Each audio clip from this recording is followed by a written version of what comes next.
জি।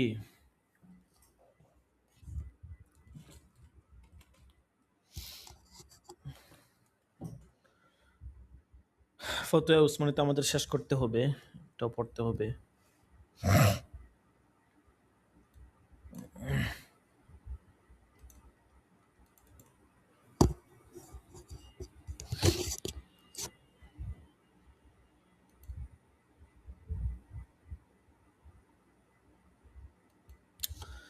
বিসমিল্লাহির রহমানির রহিম। National defence savings সার্টিফিকেটের মাধ্যমে উপার্জিত মুনাফার বিধান। প্রশ্ন হলো, মাসালা হচ্ছে যে ন্যাশনাল ডিফেন্স সেভিংস সার্টিফিকেটের মধ্যে অর্থ লগ্নি করা কেমন এবং এতে যে মুনাফা মিলবে তা কি সুদ না হালাল? উত্তর, ন্যাশনাল ডিফেন্স সেভিং সার্টিফিকেটের উপর যে মুনাফা পাওয়া যায় তা শরঈ বিধান মধ্যে সুদ এবং তা গ্রহণ করা হারাম। প্রাইজ বন্ডের শরী অবস্থান। প্রাইজ বন্ডের পুরস্কার গ্রহণ করা শরীভাবে জায়েজ নেই, এতে সুদও রয়েছে রয়েছে জুয়া রাত্তাও। প্রাইজ বন্ড বেচা কেনার পুরস্কারের শরী বিধান। প্রাইজ বন্ড এবং এর মাধ্যমে প্রাপ্ত অর্থের শরী বিধান। মূল আলোচনা কিন্তু চলে গেছে। প্রাইজ বন্ড হতে প্রাপ্ত পুরস্কার অর্থের বিধান। প্রাইজ বন্ড এবং এর অর্থ দ্বারা জাকাত ও হজ আদায় করার বিধান। প্রাইজ বন্ডের উপর যে অর্থ পুরস্কার হিসেবে দেওয়া হয়, নিয়ম কানুন দেখার দ্বারা জানতে পেরেছি যে তা নিরেট সুদী অর্থ, যা জুয়া খেলায় পন্থায় বন্টন করা হয়, অতএব তা গ্রহণ করা জায়েজ নেই। আর কেউ যদি তা ভুলক্রমে গ্রহণ করে তাহলে তা সওয়াবের নিয়ত ব্যতীত সদকা করে দেওয়া ওয়াজিব। এই অর্থকে না হালাল আমদানির জাকাতে ব্যয় করতে পারবে, আর না দ্বারা হজ করতে পারবে, না ব্যক্তিগত কাজে ব্যবহার করতে পারবে। সুতরাং যে অর্থ তিনি জাকাত আদায়ে খরচ করেছেন তা যদি হালাল আমদানির হয়ে থাকে তাহলে তা আদায় হয়নি, দ্বিতীয়বার আদায় করা জরুরি। আর যদি এই পুরস্কারের মুদ্রার জাকাত দিয়ে থাকেন তাহলে দ্বিতীয়বার আদায় করতে হবে না। আর যতটুকু ঘরে ব্যয় করা হয়েছে ততটুকু সদকা করা ওয়াজিব।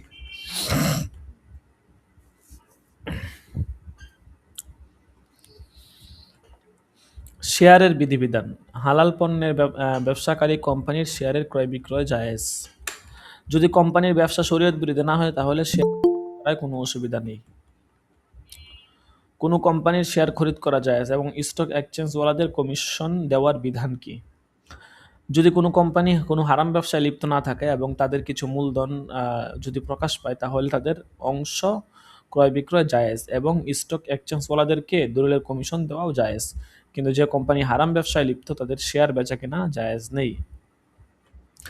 স্টক এক্সচেঞ্জ শেয়ার কেনা বেচা এবং শেয়ার কবজা করা সম্পর্কে বিধান। আজকাল কোম্পানির অংশসমূহের কেনা বেচা যে সকল পন্থায় হয়ে থাকে সেগুলো এই পদ্ধতি সম্পর্কে অনেক প্রশ্ন তৈরি হচ্ছে এবং জিজ্ঞাসা করছে।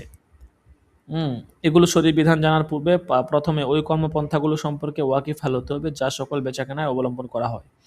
প্রকাশ থাকে যে এখন ওই কোম্পানিগুলোর অংশ সম্পর্কে আলোচনা করা হচ্ছে যাদের ব্যবসা শরীয়তের দৃষ্টিতে হালাল এবং তাদের শেয়ার বেচাকেনা হয়তো হযরত হাকিমুল উম্মাত মাওলানা থানভী রহমাতুল্লাহর ফতোয়ার ভিত্তিতে জায়েজ।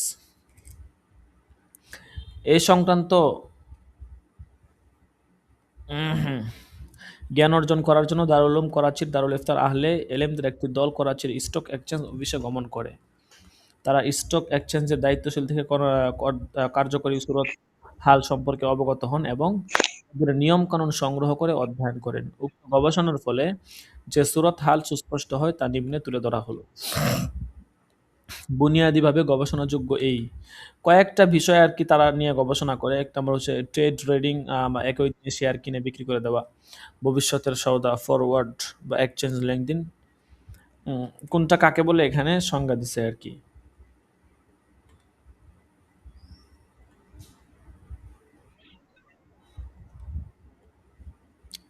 বলছে সার কথা হলো কোনো বস্তুর কবজার আগে বিক্রি এজন্য নাজায়েজ যে কবজা করা ব্যতীত সেই বস্তুর জিম্মাদারি ক্রেতার প্রতি মুনতাকিল হয় না।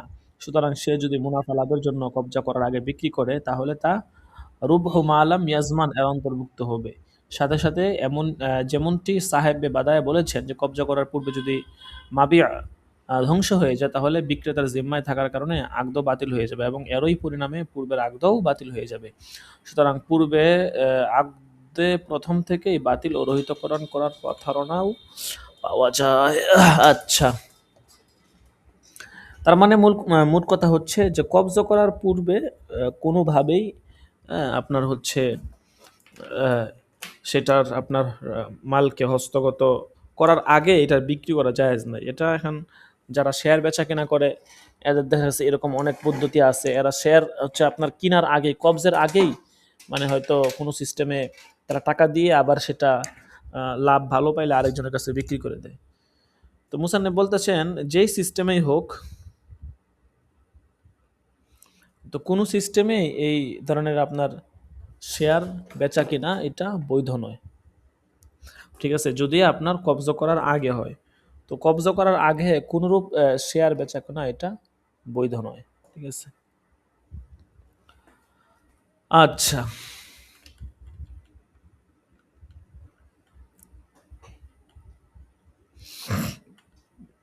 এখানে বিস্তারিত প্রত্যেকটা সংজ্ঞা দিছে, আলোচনা করছে আর কি। এখান থেকে বিস্তারিত দেখিনি, প্রত্যেকটা সংজ্ঞা সহ বিস্তারিত আলোচনা করছে। ভবিষ্যৎ সওদা কাকে বলে, করার আগে বিক্রি করার হুকুম কি।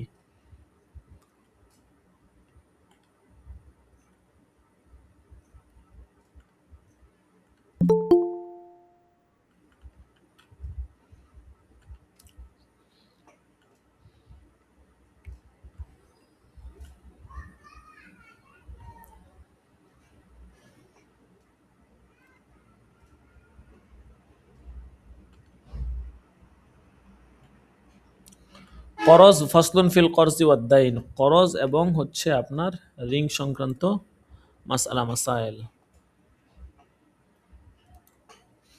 কর্জে হাসানা মানে কি এবং কর্জে হাসানা ফিরে পাওয়ার স্বস্তিদায়ক পদ্ধতি কি।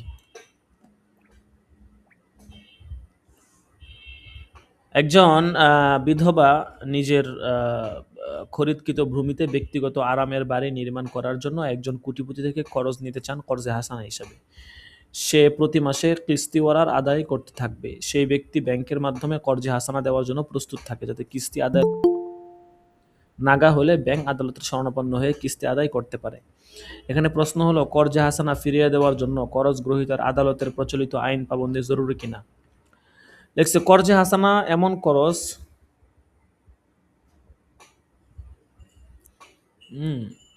যার মধ্যে কোনো প্রকার সুদি মুআমালা নেই, তবে কর্জে হাসানা ফেরত পাওয়ার জন্য মনের শান্তিদায়ক কোনো এন্তেজামি কর্মকাণ্ড করা কর্জে হাসানা বিরোধী নয়। উদাহরণস্বরূপ যদি কোনো ব্যক্তির জিম্মাদারি চাওয়া হয় অথবা কোনো বস্তু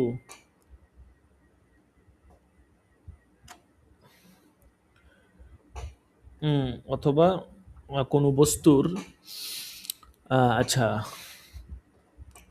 কোনো বস্তু বন্ধক রাখা হয়, শর্ত হলো বন্ধকি বস্তু দ্বারা কর্জদাতা কোনো প্রকার উপকার লাভ করবে না, তাহলে তা সরইভাবে জায়েজ। তেমনিভাবে করজ গ্রহীতা থেকে কোনো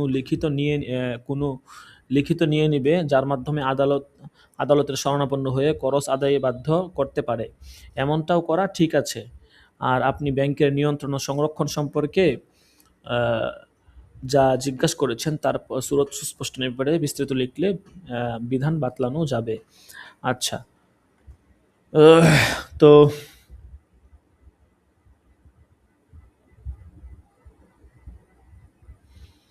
মুসান্নেফ এটা যেখানে যেটা বলতেছেন সেটা হচ্ছে যে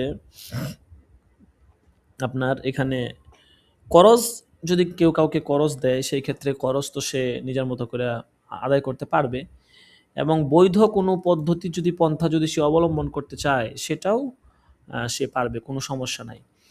ঠিক আছে? এমন না যে নিজে কোনো বৈধ পদ্ধতি অবলম্বন করতে পারবে না বা করা অবৈধ বা এরকম কোনো বিষয় না। ঠিক আছে? অবলম্বন করতে পারবে, কোনো সমস্যা নাই। তবে এমন কোনো পদ্ধতি অবলম্বন করা যাবে না যেটা হচ্ছে অবৈধ। মানে করজ আপনি দিছেন, এখন করজ আদায়ের জন্য আপনি তার কাছ থেকে মুনাফা হাসিল করলেন বা তার কাছ থেকে আপনি দেখা গেছে সুযোগ সুবিধা নিতেছেন। এরকম হইলে তো হবে না। এরকম হলে এটা সুদ হয়ে যাবে। পরে বলছে কোন সুদী ঋণ দ্বারা বাড়ি নির্মাণ করে ব্যাংকে চাকরির পেনশনের অর্থ দ্বারা ঋণ আদায়ের বিধান। উত্তর বলতেছে সুদী ব্যাংক থেকে যে করজ নেওয়া হয়েছে সে করজ সই হয়ে গিয়েছে, যদিও সুদী লেনদেন করার কারণে কঠিন গুণাগার হয়েছে। হালাল সম্পদ দ্বারা আসল করজ ফেরত দেওয়া ওয়াজিব। অতএব যেহেতু চাকরি হারাম ছিল তাই তার পেনশনের অর্থ দ্বারা করজ আদায় করা জায়েজ নেই। পিতামাতা হতে করজ নেওয়া অর্থ তাদের ইন্তিকালের পর উত্তরাধিকারীদের মধ্যে বন্টন করা জরুরি। প্রশ্ন হলো মাতা পিতা ও ভাই বোনদের উপর ব্যয় করা অর্থ করজ হিসাবে গণ্য হবে কিনা। আচ্ছা,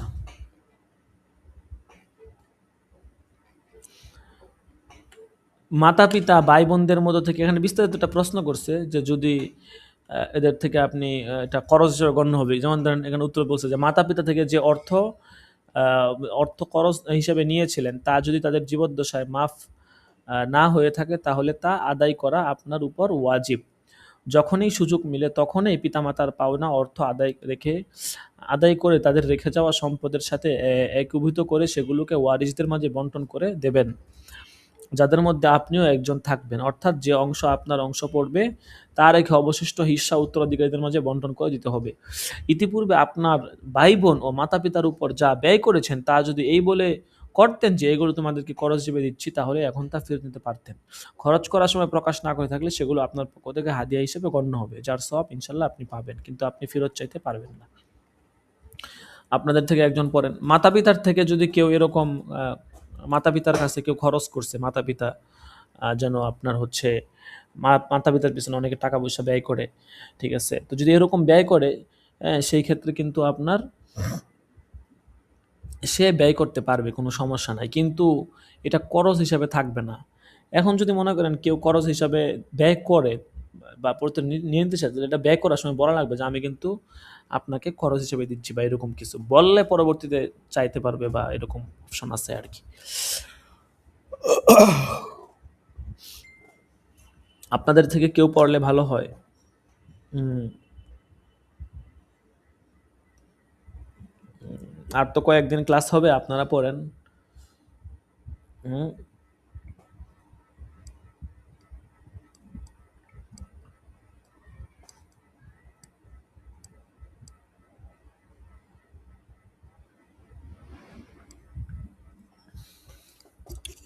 কে পড়বে?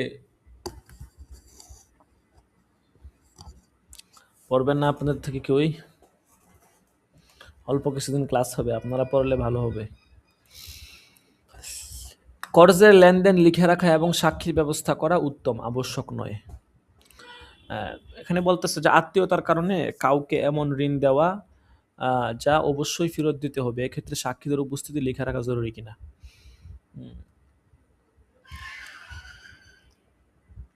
যদি লিখে রাখে তাহলে সে গুণাগার হবে না, কোনো সমস্যা নাই, ঠিক আছে? আচ্ছা, সকলে একটু লাইনে থাকেন।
আচ্ছা, হাওলায় ঋণদাতার সন্তুষ্টি আবশ্যক। কবজের হাওলা ও কাটাকাটির একটি বিশেষ সুরত।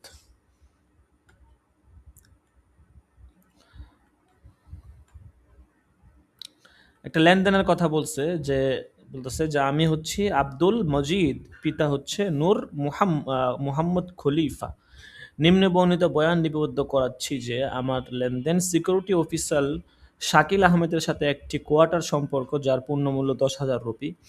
কোয়ার্টার ক্রয় ও বিক্রয় একমত হওয়ার পর আমানগুল দোকানদারের নিকট এলাম। আমানগুলের সামনে শাকিল আহমদ বলল, আমি কোয়ার্টার 8,000 রুপির বিনিময়ে নিয়েছিলাম, এখন 2,000 মুনাফা নেব। সৌদায় হয়েছে যে এখন 2,000 রুপি নগদ দাও আর বাকি 1,000 রুপি করে প্রতি মাসে কিস্তি পরিশোধ করা হবে।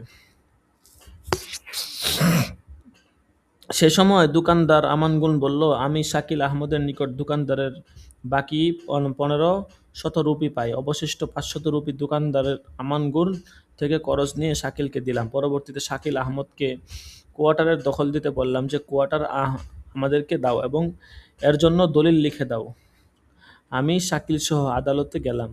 শাকিল দলিল লিখে দিল। পরবর্তীতে আরও 1500 রুপি করজ নিয়ে শাকিলকে দিলাম। যখন কোয়ার্টার দখল দিতে গেল তখন আসল মালিক এলো। জানা গেল শাকিল আহমদ উক্ত স্থান ভাড়া নিয়েছিল। স্থানের মালিক বলল, শাকিল প্রতারক ও ধোঁকাবাজ। আমাকে শাকিল থানায় ডাকা হলো। ওখানে গিয়ে বুঝতে পারলাম যে সে অনেক বড় প্রতারক, কয়েকবার জালিয়াতি কর্মকাণ্ড করেছে। যাই হোক, সে এখানে আর কি ধোঁকার শিকার হয়েছে। বলতেছে এই মুআমালার বাস্তব রূপ হলো এমন যে আব্দুল মাজিদ আমানগুল দোকানদার থেকে 2,000 রুপি শাকিল আহমদের মাকানের মূল্য আদায় করার জন্য করজ নিল।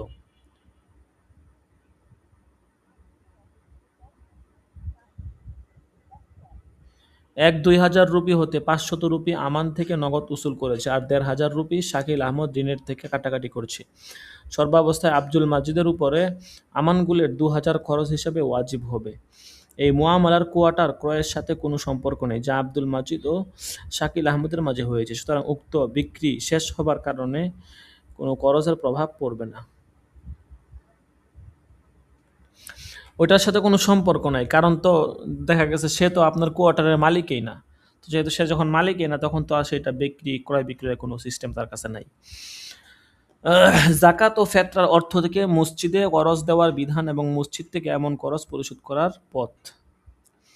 এটা বিস্তারিত একটা চিঠি লিখছে যে অনেক সময় এরকম হয় যে জাকাতের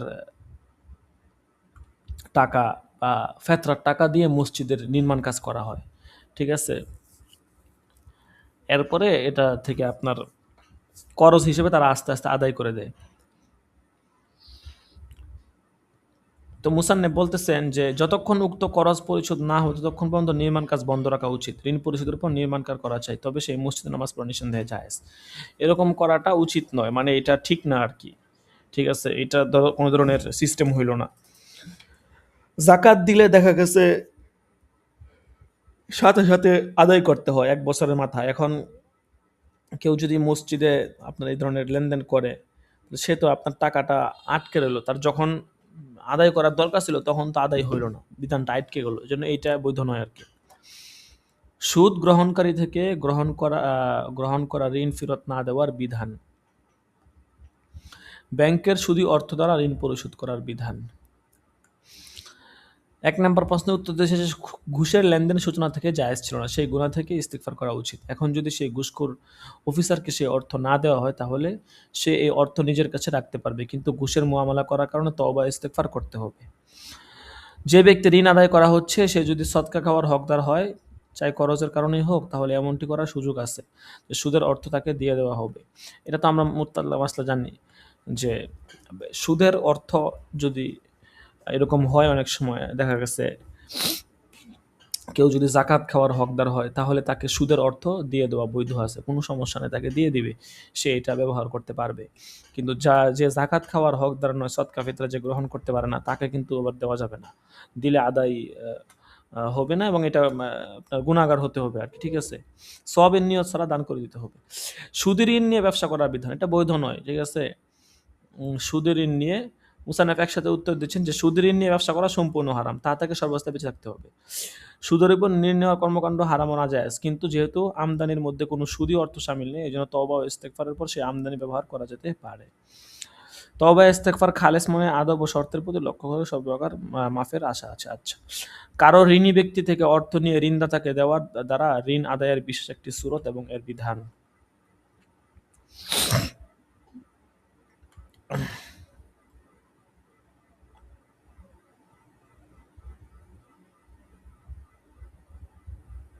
আচ্ছা, করজ নেওয়া এবং বাকি বা কিস্তিতে কেনাবেচার সূরা এই বিধান। হজ ও উমরা পালনে করজ নেওয়ার বিধান।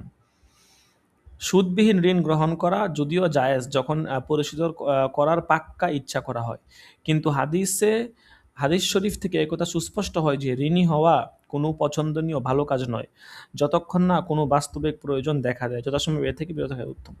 আর অপছন্দনীয়তার প্রমাণ একথার মাধ্যমে মিলে যায়। রাসূলুল্লাহ সাল্লাল্লাহু আলাইহি ওয়াসাল্লাম ঋণী হওয়া থেকে আল্লাহ পাকের নিকট আশ্রয় প্রার্থনা করতেন, যেমনটি হযরত আয়েশা সিদ্দিকা বর্ণনায় এসেছে। অর্থ রাসূল সাল্লাল্লাহু আলাইহি ওয়াসাল্লাম নামাজ আনতে দোয়া করতেন এবং বলতেন, আল্লাহুম্মা ইন্নী আউযু বিকা মিনাল মা'সামি ওয়াল মাগরাম, হে আল্লাহ, আমি গুনাহ থেকে এবং ঋণগ্রস্ত হওয়া থেকে আপনার নিকট আশ্রয় প্রার্থনা করছি।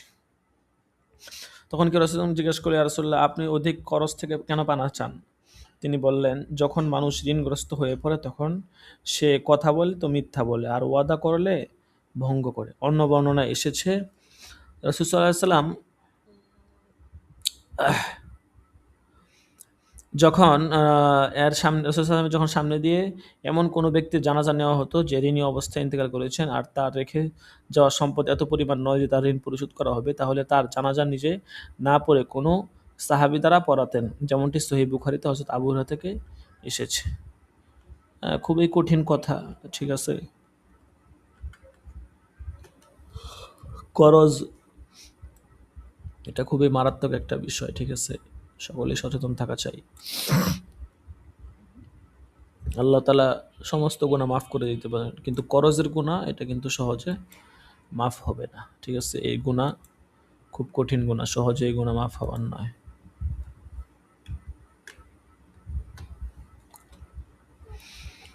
আচ্ছা, তারপর দেখেন,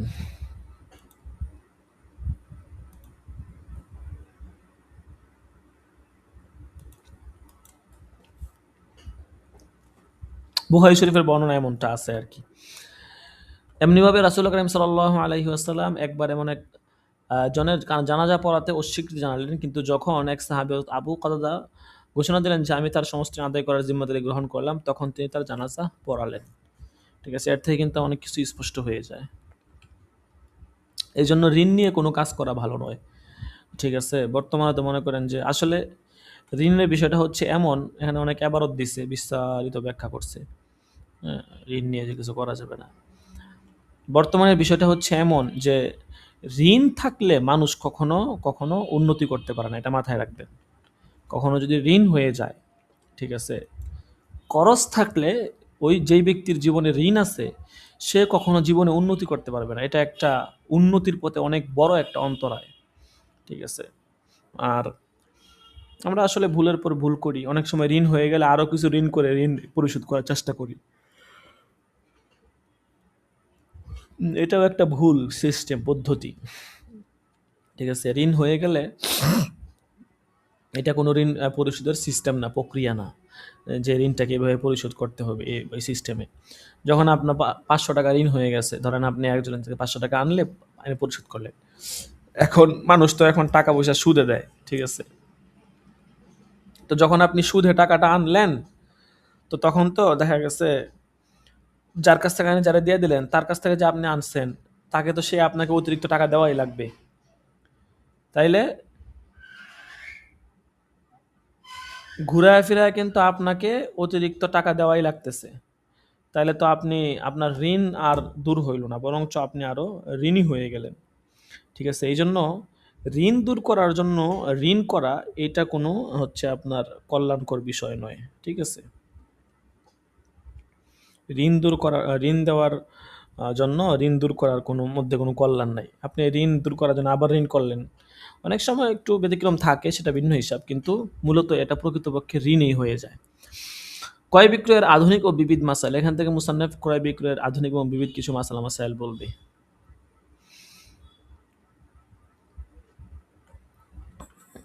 এগুলোর মধ্যে থেকে যেগুলো আমাদের জন্য বেশি জরুরি আমরা এগুলো পড়বো। ঠিক আছে, এখানে বিভিন্ন চুক্তি টুক্তি এগুলো অনেক কিছু বলছে, এগুলো পরীক্ষা দেওয়া আসে না। দারুল ইফতা জামিয়া দারুল করাচির বিজনেস এবং ফতোয়ার উপর ডাক্তার আব্দুল আহেদের সাহেবের অভিযোগতার জবাব, এগুলো পড়ার দরকার নাই। যেগুলো মূল ইম্পর্টেন্ট আছে এগুলো পড়বো, বিস্তারিত পত্র দিছে আর কি।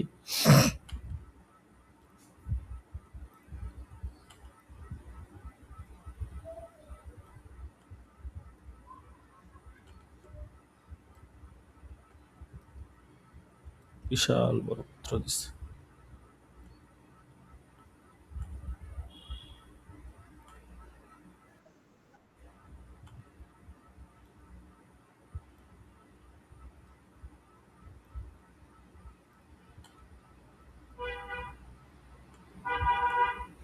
আচ্ছা, সরকারের পক্ষ থেকে প্রাপ্ত বস্তু প্রয়োজনের অতিরিক্ত হলে তা বিক্রি করা জায়েজ। আমি যে কাজ করি এর জন্য চিনি প্রয়োজন হয়, আমি রাষ্ট্রের পক্ষ থেকে 1.5 মণ চিনি পাই, কাজ কম হওয়ার কারণে কখনো চিনি অতিরিক্ত থেকে যায়, আমি কি উপযুক্ত মুনাফায় তা বিক্রি করতে পারবো? বেঁচে যাবে। আপনি পেয়ে গেছেন, এটা আপনার মালিকানায় চলে আসছে। বাড়ি নির্মাণ করে ভাড়া দেওয়া অথবা এনআইটি ইউনিটের মধ্যে অংশগ্রহণ করা, উভয়ের মাঝে কোনটি উত্তম? বাড়ি নির্মাণ করে ভাড়া দেওয়া নিঃসন্দেহে জায়েজ এবং এমন কাজে অর্থ ব্যয় করাও বৈধ। তবে এনআইটির কর্মপন্থা সম্পর্কে আমার তাহকিক নেই, তার কর্মপদ্ধতি সম্পর্কে বিস্তারিত অবগত হলে উত্তর দেওয়া যাবে। বিশেষভাবে নিম্নের বিষয়াবলী জানাতে হবে, বিষয়গুলো জানালে বলছে উত্তর দেবে। রাষ্ট্রের পক্ষ থেকে পণ্যের মূল্য কন্ট্রোল করার বিধান। যখন সর্বসাধারণের ক্ষতির আশঙ্কা হয় তখন সরকারের পক্ষ থেকে পণ্যের মূল্য কন্ট্রোল করা জায়েজ। এমত অবস্থায় নির্ধারিত মূল্যের অতিরিক্ত মূল্য মাল বিক্রয় করা ব্যবসায়ীদের জন্য জায়েজ নেই। দোকানের ছেলে নিজের পিতার দোকান থেকে কারো নিকট কম মূল্যে বিক্রি করার বিধান।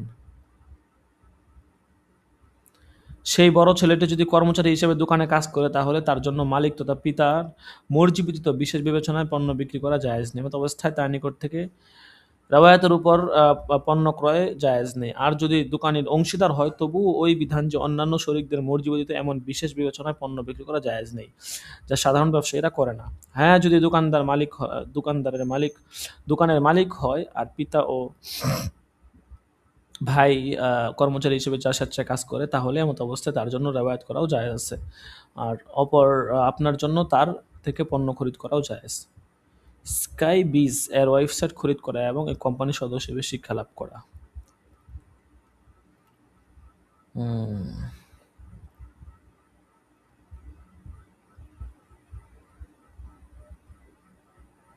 বিভিন্ন কম্পিউটার সফটওয়্যার খরিদ করার বিধান। সুন্দর প্রশ্ন করছে।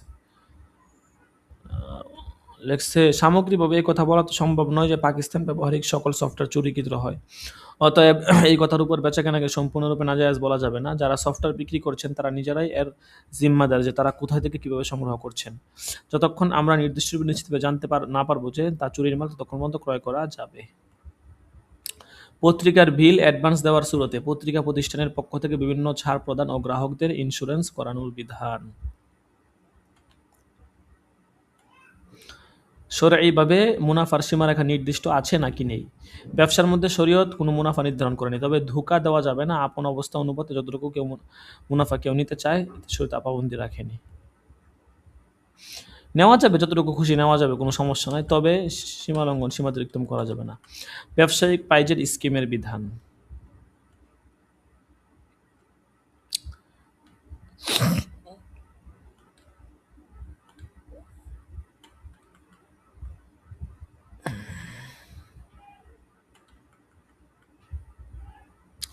বিক্রয়ের জন্য উকিলকে দেওয়া মাল চুরি হয়ে গেলে এর ক্ষতি উকিলের হবে না মালিকের? সুরতে মাসালাতে বকরের অসতর্কতার কারণে চুরি হয়ে গেলে জিম্মাদার বকর হবে। যদি যেই উকিল আছে তার যদি অসতর্কতা থাকে তাহলে তার জিম্মা দিতে, আর যদি তার অসতর্কতা না থাকে সে সব কিছু ঠিকঠাক করতে তারপরে এরকম হয়ে যায় তাহলে কোনো সমস্যা নেই। ব্যবসা বিক্রির পর ক্রেতা নির্ধারিত সময়ে মূল্য আদায় না করা অবস্থায় বিক্রি ভঙ্গ করা যাবে কিনা? যদি খেয়ার থাকে, খেয়ারে যে শর্তগুলো আছে এগুলো যদি হয় সেক্ষেত্রে আপনার করা যাবে, কোনো সমস্যা নেই। হাউস বিল্ডিং ফাইন্যান্স কর্পোরেশন থেকে জমি ক্রয় করার বিধান।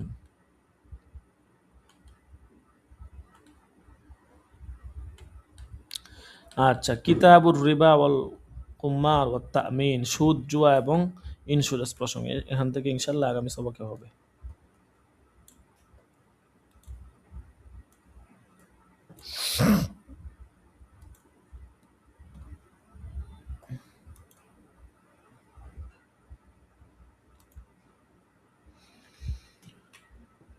আল্লাহু আকবার।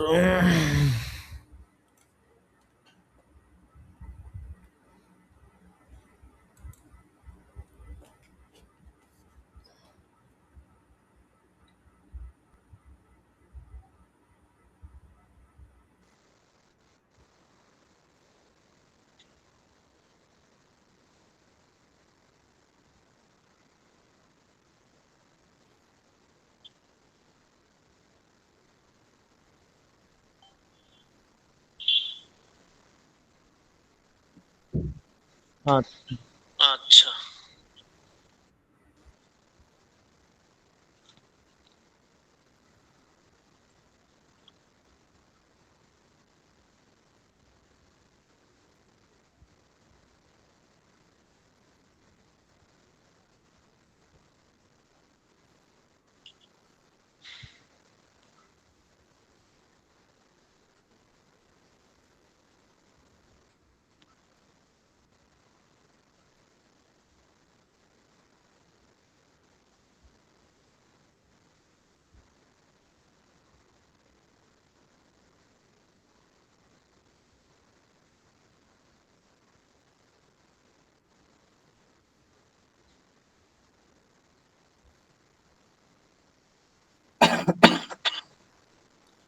তিরানব্বই নম্বর। 93 নাম্বার দরস।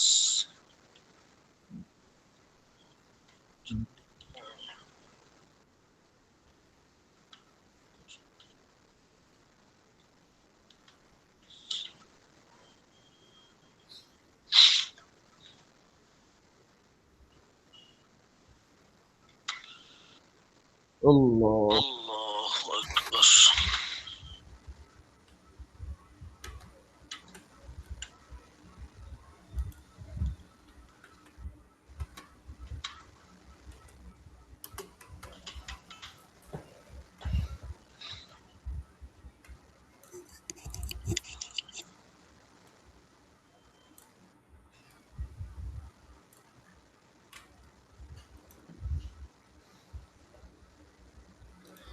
আচ্ছা, আপনাদেরকে যে আচ্ছা, তামরিন দেওয়া আপনাদেরকে যে হচ্ছে, তামরিন দেওয়া হচ্ছে, তামরিনগুলো সকলে তামরিনগুলো লিখতেছেন কিনা সকলে বা লিখতেছেন এই কিনা বিষয়ে বা কোনো এই হেল্প লাগলে বিষয়ে কোনো। বলতে পারেন।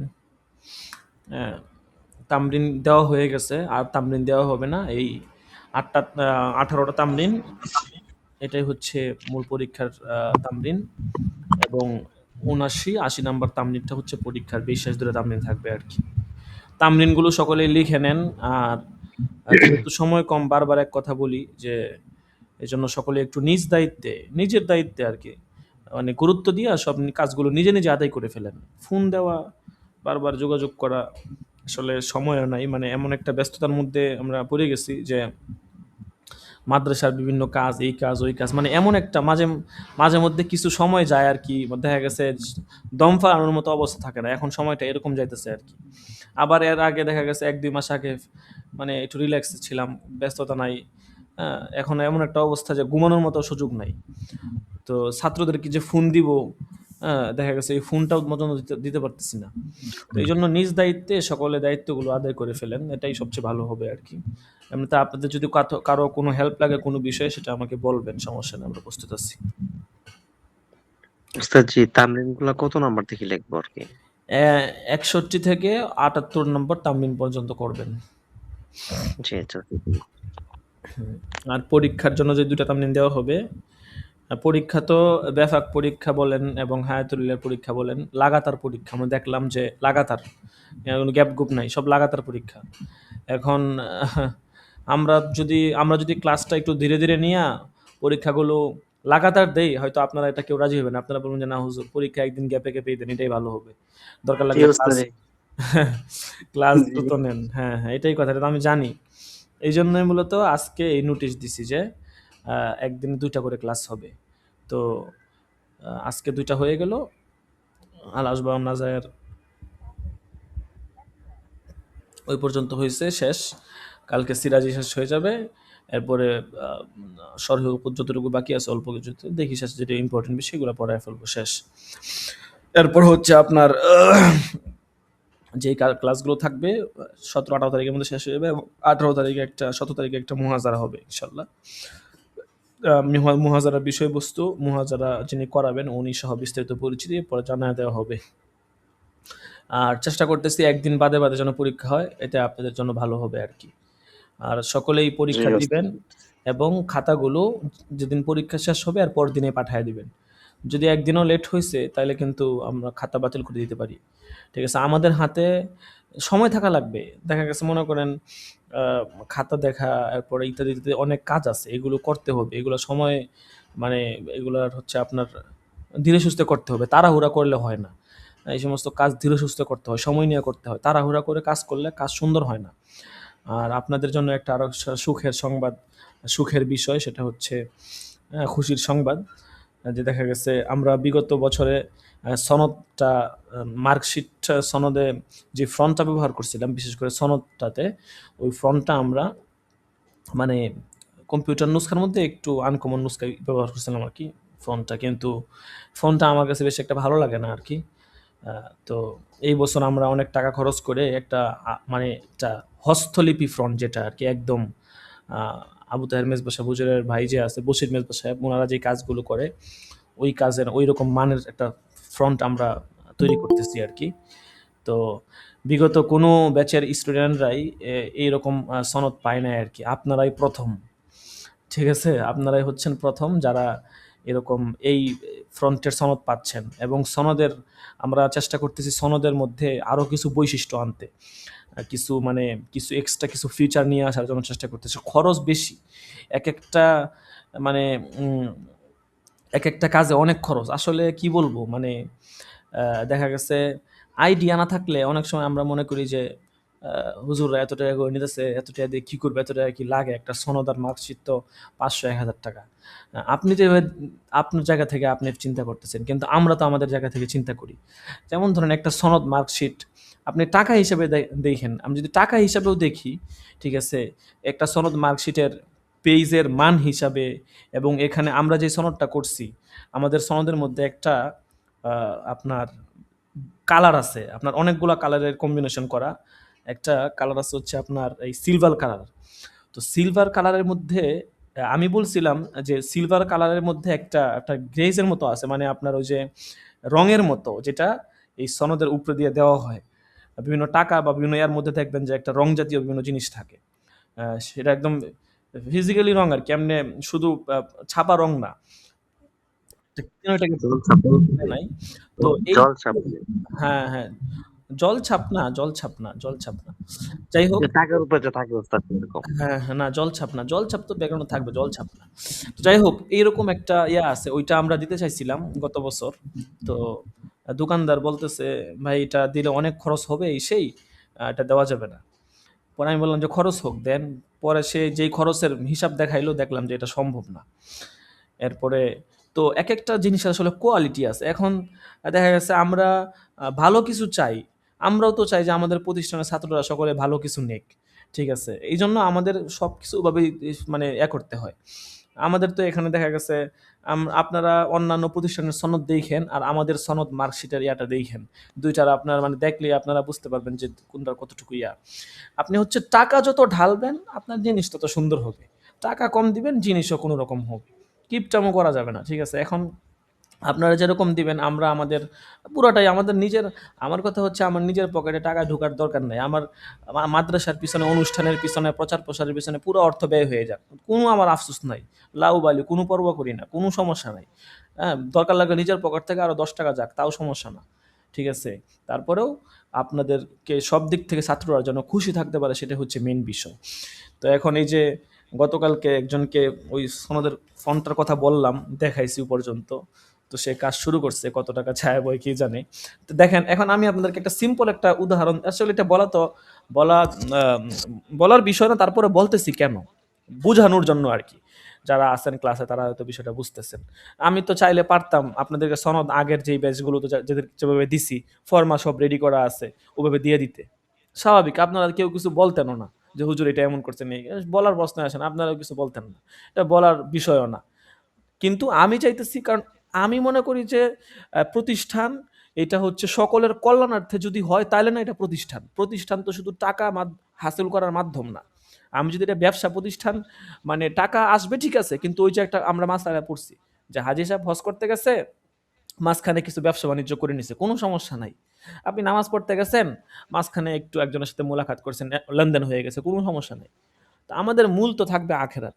এখন আমি যদি দেখা গেছে এই যে এই ফ্রন্টটা করাইতেছি, কালকে আমার সে যে কাজ করতেছে ভোর ৩টা কততে দাঁড়ান এখানে দেখি ৩টা ১৫ রাত্রে সকাল ৮টা থেকে কাজ শুরু করছে, ৩টা ১৫তে গিয়া সে এক লাইনের কাজ করছে, এক লাইন লেখছে যে এক লাইন শেষ করতে ভোর ৩:15 বাজলো।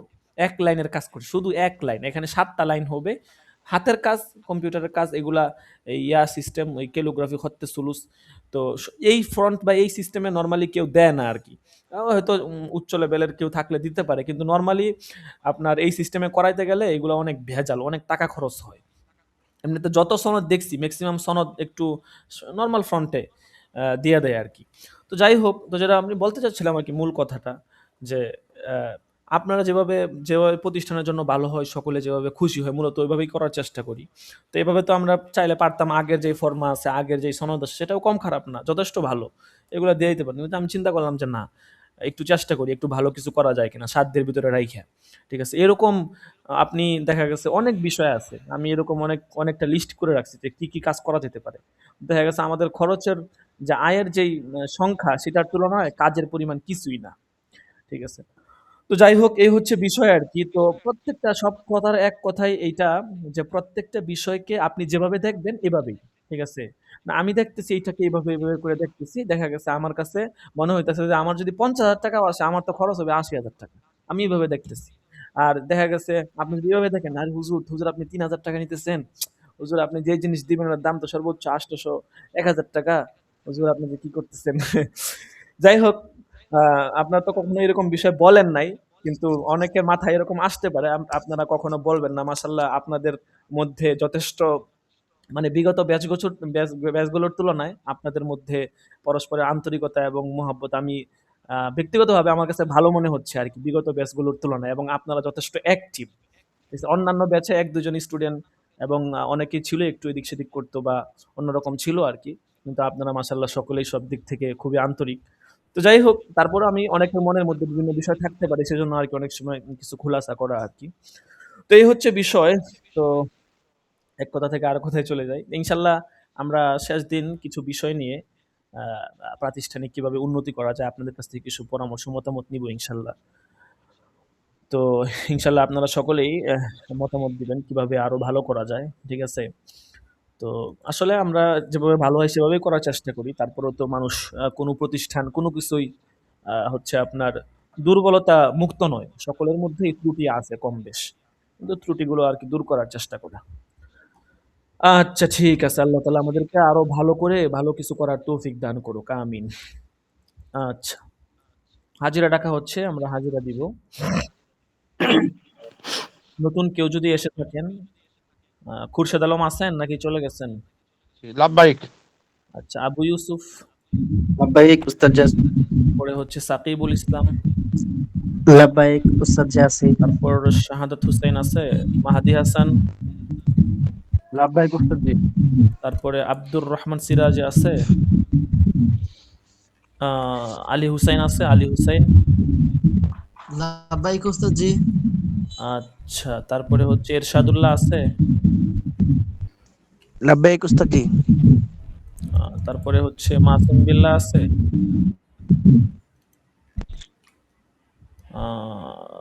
আল আমিন ২৯ নাম্বার থাকে।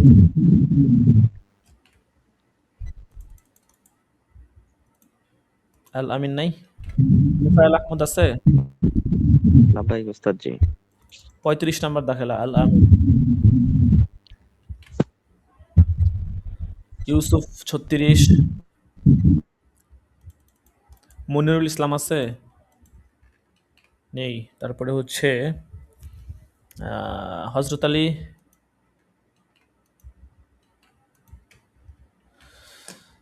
আচ্ছা ঠিক আছে, সকলেই ভালো থাকবেন, সুস্থ থাকবেন। আজকে এই পর্যন্ত। আল্লাহ হাফেজ। আসসালামু আলাইকুম ওয়া রাহমাতুল্লাহি ওয়া বারাকাতুহু। ওয়ালাইকুম আসসালাম ওয়া রাহমাতুল্লাহ।